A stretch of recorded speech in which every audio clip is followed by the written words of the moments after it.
bagi Bapak Ibu ini perlu diingat juga, ini mulai diingatkan kalau misalnya ada pegawai di Bapak Ibu, pegawai non ASN yang ijazahnya atau transkrip nilainya hilang, silakan diurus untuk surat keterangan pengganti ijazah. Nah, ini sesuai Kemenpan RB nomor 11 tahun 2024 tentang jabatan pelaksana Bapak Ibu. Ini sudah ditetapkan juga eh, formasinya. Jadi tahun ini kita ada juga jabatan-jabatan yang sesuai dengan jabatan pelaksana untuk P3K. Nah, P3K ini jabatan pelaksana ini kemungkinan hanya di tahun ini Bapak Ibu untuk adanya ya. Jadi tahun depan belum tentu bisa masih kita gunakan jabatan ini untuk pengadaan tahun 2025. Tapi untuk 2024 ini kita ada difasilitasi dengan KPN 11 tahun 2024. Ya, nanti Bapak Ibu arahkan si pelamar, calon-calon pelamar ini berdasarkan pendidikan yang bersangkutan atau alokasi yang Bapak Ibu sudah tetapkan untuk si pelamar tersebut. Ya, jadi agar tidak terjadi tumpang tindih. Ya, tidak terjadi tumpang tindih. Karena nanti proses optimalisasi akan dilakukan secara otomatis, secara sistem ya, tidak dilakukan secara manual, Bapak Ibu. Jadi kalau misalnya ada penata layanan operasional kosong di satu tempat, maka diisi dari tempat lain ya. Jadi penempatan lain, unit penempatan lain itu dilakukan secara otomatis by sistem optimalisasi ini. Nah, ini merupakan dokumen default P3K Bapak Ibu. Ini Bapak Ibu dari sekarang boleh langsung menginformasikan ke tenaga non ASN di instansi Bapak Ibu untuk mempersiapkan dokumen-dokumen tersebut. Seperti pas foto, ini dokumen wajib seperti pas foto formal terbaru berlatar belakang merah. Ini juga udah boleh mulai disiapkan untuk tenaga non ASN yang mulai foto gitu ya. Terus KTP, ini KTP asli Bapak Ibu. Kalaupun KTP-nya hilang, nanti digantikan dengan suket dari Dukcapil. Tapi karena waktunya masih ada, upayakan untuk menggunakan KTP asli ya, untuk mempermudah nanti pada saat pelaksanaan ujian CAT. Karena pada saat pelaksanaan ujian CAT, Bapak Ibu juga di instansi, nanti pada saat pendaftaran ujian CAT, di lokasi ujian CAT, itu juga nanti mengecek keabsahan KTP-nya. Nah, selanjutnya ijazah. Ini ijazah asli bagi lulusan luar negeri, seperti biasa, seperti dengan CPNS, wajib melampirkan surat keputusan penyetaraan ijazah dari Kementerian Pendidikan. Kemendikbudristek seperti itu. Begitupun dengan transkrip nilai, Bapak Ibu. Dan perlu diingatkan karena ini ada P3K pelaksana yang pendidikannya mulai dari SD sederajat, SMP sederajat, dan SMA sederajat, maka ada potensi ijazah dan transkrip nilai di dokumen yang sama ya. Jadi bisa jadi halaman depannya ini ijazahnya, halaman belakangnya itu transkrip nilai. Bisa jadi itu nanti dijadikan satu file seperti itu. Nah, bagi Bapak Ibu ini perlu diingat juga, ini mulai diingatkan kalau misalnya ada pegawai di Bapak Ibu, pegawai non ASN yang ijazahnya atau transkrip nilainya hilang, silakan diurus untuk surat keterangan pengganti ijazah. Surat keterangan pengganti ijazah dari pihak yang berwenang. Ini mulai diurus dari sekarang Bapak Ibu agar nanti pada saat pembukaan ini tidak gerasa-gerusuk ya. Sudah siap semua dokumen ijazah maupun transkrip nilainya. Nah, selanjutnya untuk surat lamaran, ini surat lamaran sesuai dengan persyaratan instansi yang Bapak Ibu unggah nantinya ya dan umumkan. Jadi untuk mempermudah, kami sarankan Bapak Ibu sudah mulai mempersiapkan dari sekarang surat lamaran dan format surat pernyataan. Ya, surat lamaran dan surat pernyataan. Kalau bisa sudah mengunggahnya dalam bentuk Word ya. Jadi agar mempermudah para pelamar sehingga tidak perlu lagi kalau misalnya bentuknya PDF ini harus dikonvert ke dalam file PDF, file Word gitu ya. Nah, kalau bentuknya Word kan tinggal mereka unduh, tinggal mengisi sesuai dengan format yang Bapak Ibu udah sesuai siapkan. Nah, selanjutnya surat pengalaman kerja. Ini surat rekomendasi, yaitu surat rekomendasi pengalaman kerja ditandatangani minimal oleh pimpinan unit kerja. Tapi jika Bapak Ibu menetapkan misalnya ini wajib ditandatangani oleh eselon 2 atau kepala badan, itu silakan Bapak Ibu. Tapi ini harus diumumkan agak jauh-jauh hari ya, agar nanti pelamar juga ada waktu untuk mempersiapkan dokumen-dokumen tersebut. Nah, selanjutnya ini untuk sertifikat. Ya, sertifikat ini nanti kalau untuk ada guru nanti ada sertifikat pendidik untuk P3K guru dan bagi jabatan yang wajib STR ini untuk nakes ya. Itu juga ada sertifikatnya STR, surat tanda registrasinya itu nanti disiapkan juga oleh masing-masing pelamar. Dan Bapak Ibu perlu diingat juga nanti pada saat pengumuman jabatan mana aja yang wajib ada mengupload STR itu juga Bapak Ibu umumkan juga ya. Atau ada jabatan yang misalnya sertifikatnya ditentukan oleh instansi pembina. Itu ada, Bapak Ibu silakan. Tapi kalau Bapak Ibu misalnya jabatannya seluruhnya jabatan pelaksana, ketiga pelaksana, maka sertifikat yang ditentukan instansi pembina ini tidak perlu ada ya, karena tidak ada sertifikatnya. Seperti itu. Nah, ini berikutnya ini merupakan mekanisme P3K, mekanisme P3K, seleksi P3K Bapak Ibu. Jadi nanti ada pelamar prioritas. Ini untuk Bapak Ibu di instansi, ini sesuai dengan peraturan Kepmenpan sampai dengan saat ini ya, 347, 348, 349, ini ada pelamar prioritas. Nah, kalau di guru itu prioritas itu berarti pelamar P1, sisa P1 ya, masih ada. Dan kalau di JF Kesehatan, itu D4 Bidang Pendidik tahun 2023. Ya, jadi itu merupakan pelamar prioritas. Dan nanti ada juga XTHK2, kalau Bapak Ibu masih ada pelamar XTHK2, dan ini non-ASN terdata di database BKN ya. Jadi nanti urutan prioritasnya seperti ini Bapak Ibu ya. Jadi berapapun nilainya, kalau prioritas dia langsung lulus itu sesuai Kemenpan. Dan yang paling penting, para pelamar ini bekerja di instansi Bapak Ibu dan minimal sudah 2 tahun berturut-turut pada saat melamar ya. Jadi pada saat melamar sudah 2 tahun berturut-turut di instansi Bapak Ibu, mulai pengalaman. Dan ujiannya nanti menggunakan sistem CAT, CAT dengan kelulusan berdasarkan peringkat terbaik ya. Jadi bukan, tidak ada passing grade atau nilai ambang batas untuk P3K di tahun ini. Karena formasinya semuanya formasi khusus ya Bapak Ibu. Ya, mungkin itu yang bisa kami sampaikan pada kesempatan kali ini. Nanti kita bisa lanjut eh, ke Mbak Indana ya untuk teknis adminnya. Nanti setelah itu Bapak Ibu kami berikan kesempatan untuk kita ada sesi untuk tanya jawab ya, atau kami menjawab pertanyaan-pertanyaan dari Bapak Ibu.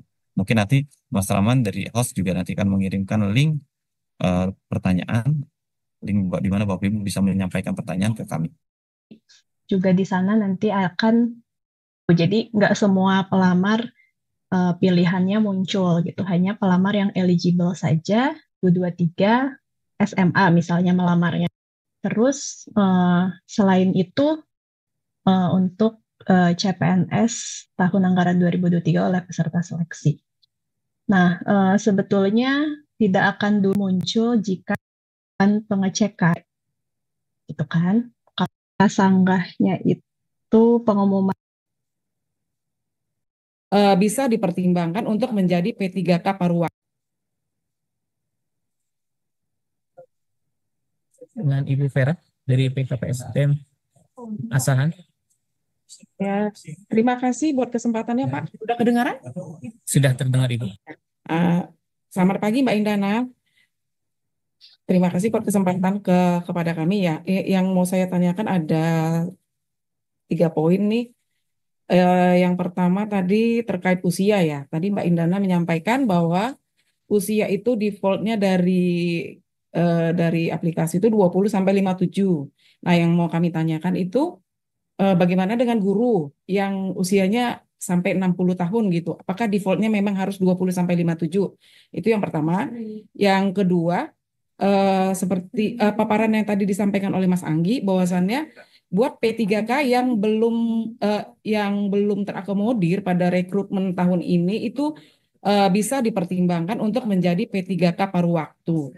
Nah, yang mau kami tanyakan bagaimana dengan P3K yang tahun ini dia tercatat sebagai tenaga non-ASN pada pendataan 2022, tapi tidak mengikuti ujian P3K. Dia mengikuti seleksi CPNS gitu. Nah, datanya itu akan seperti apa dianya gitu? Apakah mereka akan tetap diakomodir akan tetap bisa dipertimbangkan sebagai P3K paruh waktu?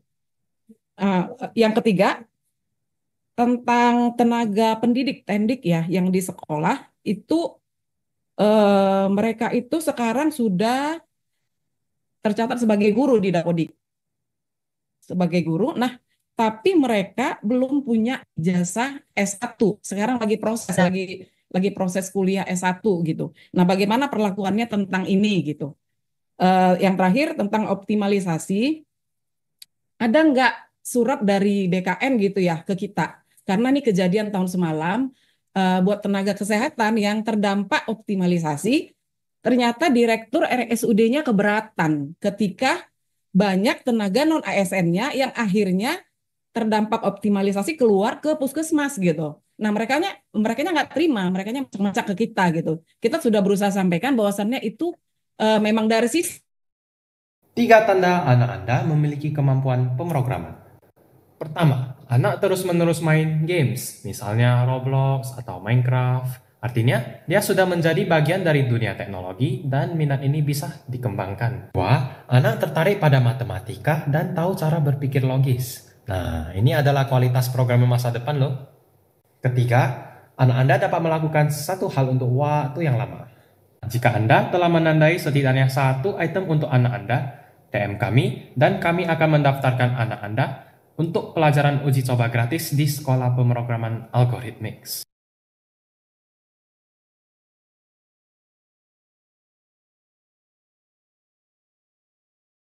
Sistem ada optimalisasi namanya, tapi direkturnya tetap nggak bisa terima. Itu aja yang mau ditanyakan. Terima kasih Mbak Intana. Ya, terima kasih Ibu. Izin Mbak Indana. Cukup banyak sepertinya. Silakan Mbak dari yang pertama terkait setting usia guru seperti apa?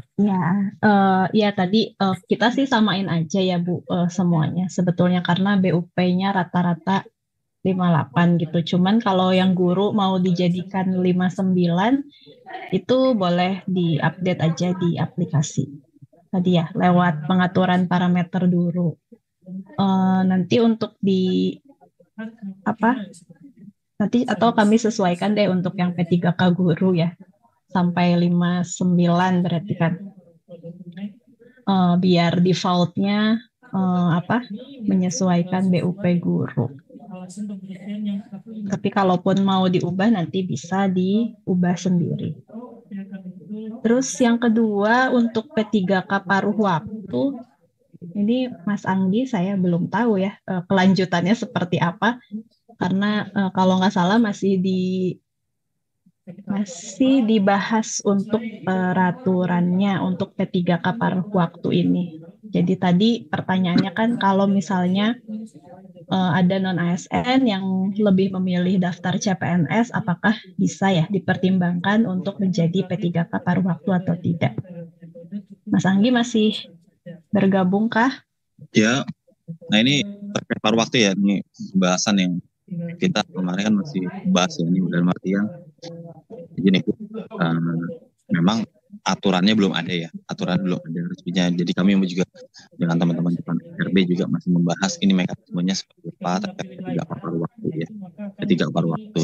Cuman yang di depan mata ini ya kita pengangkatan dulu ya, pengangkatan nanti untuk kita lihat hasilnya, kebijakannya akan seperti apa ya, karena berdasarkan hasil baru kita bisa tahu kebijakan selanjutnya seperti apa.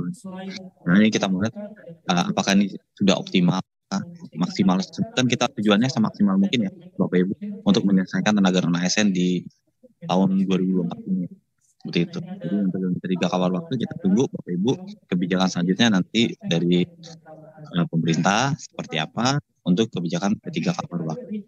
Itu ya, sementara itu dulu ya Bapak Ibu. Jadi kita memang arahannya untuk fokus dulu ke penerimaan P3K dulu ya.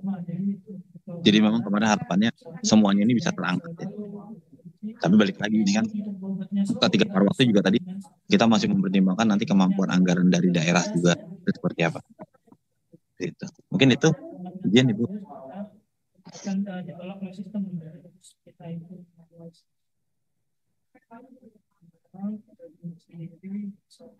Ya, selanjutnya yang P3K guru tadi ya, sudah lulus apa tadi? Tapi belum S1 gitu. Itu gimana Pak Anggi? Sudah terdata di Dapodik? Sorry, yang apa enggak? Izin Mas Anggi, untuk guru yang sudah terdata namun belum memiliki gelar sarjana. Guru ya. Nah kalau guru kan kita kan kemarin sepakatannya memang jadi kita mengecek data Dapodiknya ya, waktu pendata nama ini data Dapodiknya yang bersangkutan itu gelarnya apa, karena itu nanti yang bersangkutan bisa melamarnya sebagai guru apa gitu ya. Ya jadi kita mengeceknya tetap dari sana. Mungkin ada lain apa sih tadi pertanyaan yang belum nggak? Halo Man? Sudah sih Mas. Ya, sudah. Yang terakhir optimalisasi tadi. Terkait optimalisasi Mas Anggi, izin. Optimalisasi untuk guru. Jadi puskesmas, misalnya dia melamar di puskesmas A, tapi setelah optimalisasi dapatnya di puskesmas B gitu. Kan by system ya. Iya itu nanti optimalisasi. secara otomatis kita berdasarkan sama ya seperti tahun-tahun sebelumnya. Jadi Bapak Ibu ini sama untuk optimalisasi. Kalau untuk instansi daerah tidak ada perubahan ya, itu masih sama. Jadi kita tetap melihat dulu parameter prioritas dulu untuk mengisi formasi kosong. Jadi lihat dulu masih ada nggak parameter prioritas. Kalau parameter prioritas sudah habis, baru kita lanjut ke parameter prioritas berikutnya. Gitu. Nanti kalau penempatannya ya sesuai dengan formasi kosong tersebut. Jadi tidak melihat asal dari yang dilamar gitu. Karena yang dilamar kan udah ada pemenangnya istilahnya. Seperti itu ya. Ya, cuma tadi katanya masalahnya adalah protes ya, direkturnya atau apanya tuh? Coba bisa diulangi kan? Nah, berarti kan tidak bisa ini juga ya, maksudnya tidak bisa protes juga karena posisinya kan di tempat yang bersangkutan lamar itu sudah ada pemenangnya. Makanya tadi ya kami berniat untuk membuka saja, jadi biar terlihat siapa aja yang sudah melamar gitu, siapa aja yang sudah melamar untuk di unit tersebut, nanti bisa ketahuan siapa yang pemenangnya. Nah, ketika optimalisasi itu berarti kan mengisi formasi yang kosong-kosong.